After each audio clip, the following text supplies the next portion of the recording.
It's 6 months before I hike the CDT, and this is why the season looks different. Hi, my name is Holly, and I'm a long-distance backpacker and thru hiker, and I'm gearing up to hike the Continental Divide Trail, or the CDT, coming up in the summer of 2026. I've hiked on trails such as the North Country Scenic Trail, the Appalachian Trail, and the Inca Trail. And coming up in 2026, I'm going to be starting on a southbound journey of the Continental Divide Trail. And here are a few ways that this preparation looks a little bit different than my Appalachian Trail preparation. Number one, I have a walking schedule that is going to get me to walking 15-mile days, 5 days a week by March, which is at least 2 months out from my start date of the Continental Divide Trail. On the Appalachian Trail, I did not have that kind of a regimented training schedule. So I did use ChatGPT to help me map out a schedule to get to where I want to be by the end of March. Kind of how the breakdown of my first month of reinitiating walking is going to look. I'm going to be doing a minimum of 5 days a week, 3 to 5 miles, 4 of those days. And then on the 5th day, I'm going to be doing a 6 to 8 mile week. Walk, sorry. The second way that this prep looks a little bit different than the AT prep is that I will actually be doing some mountain hiking prior to the start date of my adventure.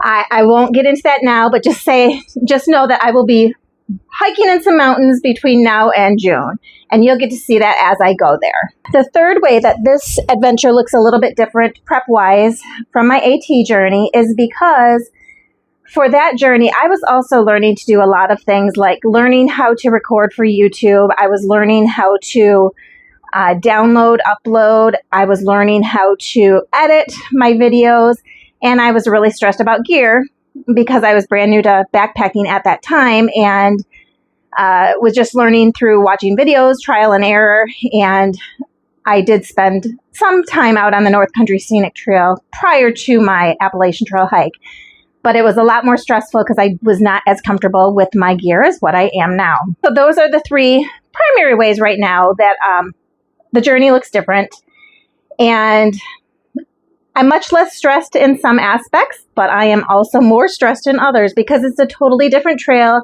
I've never hiked on the CDT, and it's going to be another learning experience as I go. This season of my journey is going to be intentionally quieter than it will be in another couple of months because I'm easing myself into this slowly, keep the stress levels low, and keep consistency high. I'm going to be showing up every day, doing something. I've got a plan mapped out walk-wise, which you saw. On my off days, I will not be really truly off. I'll either be doing stretching or upper body exercise to keep myself moving and keep the momentum high. The time for intensity will increase as I get closer to my goal. However, right now it's just kind of calm consistency, and I want to maintain that for a while. This go around with my hike, I am working more on consistency than on intensity, especially at this point in the journey, 6 months out. I found that intensity can often result in burnout or injury, and I want to make sure that I avoid both of those things as I prepare for the hike.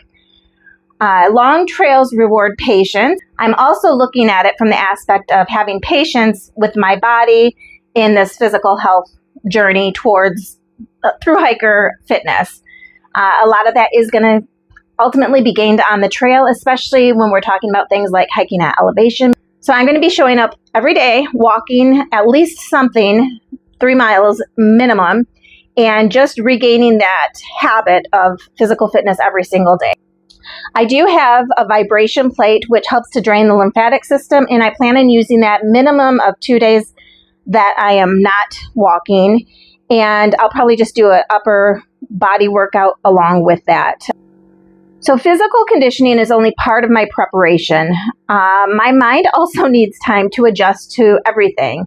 I've been in a routine of working. If you don't know, I started a self-publishing business last year in December. So it's just been a year, and I've been able to accomplish a couple of different books that I'm very excited about. You can find those in the description of this video.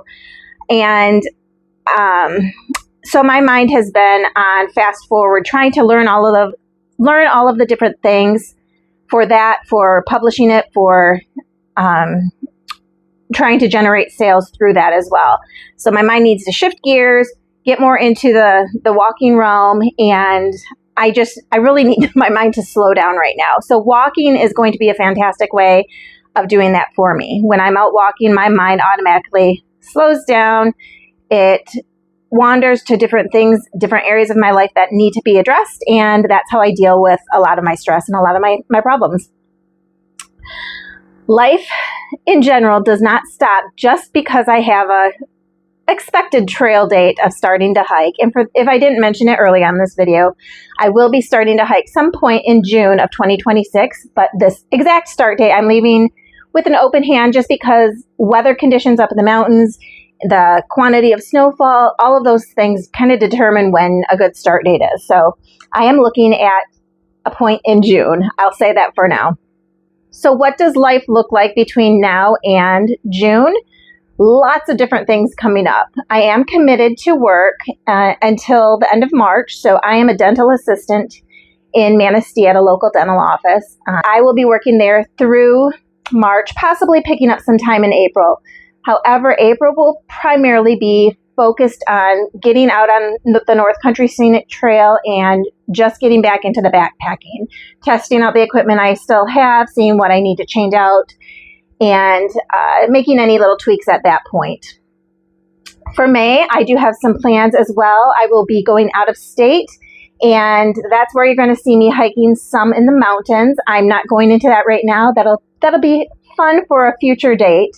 And early June, I have just made my commitment on how I'm going to get out to the trail. And again, I'm not going into details of that now because I want to be able to save that for you for down the road. But my send-off will be with my two sisters, and so I'm really excited about that.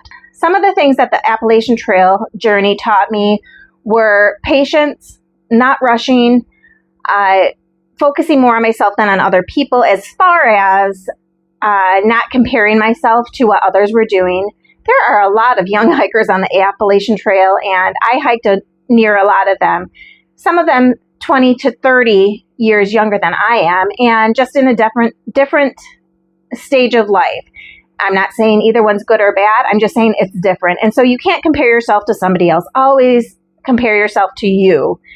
And so that's what I will also take into this hike.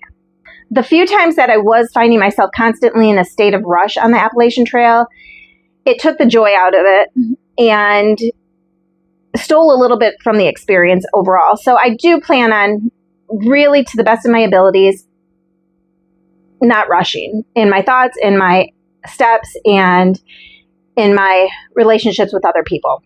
One of the things that I do reflect on from the Appalachian Trail that I wish I would have allowed myself more time for was to have taken some more 0 days on trail, not in a hostel or in a hotel. Just time out in nature where I could make a campfire if I wanted to, where I could stick my feet in the brook and wash out my laundry by nature, and just more things like that where I didn't rely on having to be in town. We'll see if that happens on the Continental Divide Trail. I know it's a lot trickier to get into town. Hitchhiking was never my thing. I stunk at it. And that's one of the things that you do have to do a lot more on the Continental Divide Trail. So we'll see where it takes me. I am not stressing about it. I'm going to try to be as flexible as I can and just enjoy the journey, because it's going to be a different journey. So to wrap things up here with today's video, I want to just kind of give you a rundown of some of the things that this season is going to look like from my standpoint. I am going to be using the treadmill. I have also joined the local school fitness center, and will be using their equipment to do such as stair climbing and elevation on the treadmill when I cannot get outside. I'll show you a clip of what it looks like outside, and I will be doing some hiking in the woods this season, which will mean wearing yak tracks or snowshoes, and I'll bring you along when I do that most of my prep hiking that I do outdoors will be on the North Country Scenic Trail, although I will be doing some road walking because there's quite a bit of road walking on the CDT, and I do want to be prepared for that as well. The last thing that I think probably is the most stressful for me right now is considering how I am going to eat on the Continental Divide Trail. For those of you who have been with me since my Appalachian Trail journey, you'll know that I prefer to eat a carnivore-based diet, or at least a ketogenic diet, which eliminates most carbs that the majority of hikers tend to rely on when they're out on long-distance trails. The next couple of months are going to kind of be some trial and error as to what I'm going to at least start off on the Continental Divide Trail with as far as food goes. I am working with dehydrated foods that I'm buying in bulk, and I'm going to be making up different meals and testing them out as I hike on the North Country Scenic Trail here locally. I will bring you along for some of that too. So if you're interested in my carnivore lifestyle, I have not been on the eating plan pretty much since I got back from the Appalachian Trail. The end of trail took me off of that plan because I was so ravenous. I was eating anything and everything, and I didn't care. So that continued over the next 2 years, along with some additional stress issues. Regardless, I am getting back into my carnivore habits and way of life just because it makes me feel better. And I will, if you're interested in that, I can get into that in a video down the road. Just let me know if that's something you want me to talk more about. Preparation has to begin somewhere. And for me, in this season, I'm beginning with physical, mental, spiritual, and financial preparation. Hope to walk with you down trail.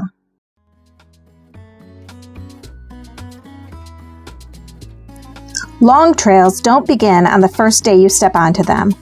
They begin in seasons like this: 6 months out, quieter seasons, slower seasons, when you choose patience over urgency and consistency over intensity. I've learned that preparation isn't about having all the answers. It's about allowing time to do its work, in the body, in the mind, and in the heart. Scripture reminds us of this in a way that feels especially fitting here. Let us run with perseverance the race marked out for us. Hebrews 12:1. Not sprinting, not forcing, just walking steadily, the race that's actually mine. This season is part of that race, and I'm learning to trust that arriving slowly is still arriving.